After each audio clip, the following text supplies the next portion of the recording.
একটা পাখি আল্লাহ তৈরি করেছে, পৃথিবীর সবচেয়ে ছোট পাখি, নাম হলো হামিং বার্ড। কি নাম? The smallest bird ever in the world. সবচেয়ে ছোট, এটা প্রাপ্তবয়স্কে 3 থেকে 5 ইঞ্চি লম্বা হয়। এটার পূর্ণ যৌবন এটা লম্বা কতদূর? 3 থেকে 5 ইঞ্চি। এটা প্রতি সেকেন্ডে ডানা ঝাপটাতে পারে 80 বার। কয়বার? আমাদের ডানা আছে না 2টা?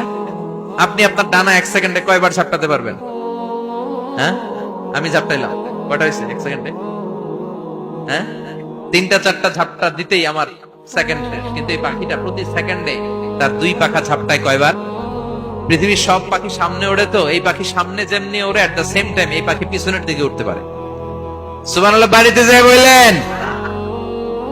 ইউরোপের আল্পস পর্বতমালায় গুগল করবেন যে আজকে গুগলে লিখবেন যে আলপিন সুইফট একটা পাখি আছে।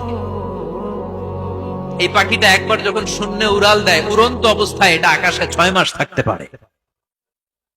আকাশের মেঘের আপ থেকে পানি খায়, শূন্যে ভেসে বেড়ানো পোকামাকড় ধরে খেয়ে বেঁচে থাকে। 6 মাস পর একবার জমিনে ল্যান্ড করে, নামে কয়েকদিন থেকে আবার উড়াল মারে, আবার উড়াল মারলে আবার 6 মাস। আলপিন সুইফট। আরেকটা পাখি আছে, অদ্ভুত পাখি, নাম হোমা বার্ড। এই হোমা বার্ড উড়ন্ত অবস্থায় ডিম পেড়ে দেয়, আর ওই ডিমটা জমিনে পড়ার আগেই মাঝখানে ডিম ফেটে বাচ্চা বেরোয়, বাচ্চা উঠতে শুরু করে দেয়।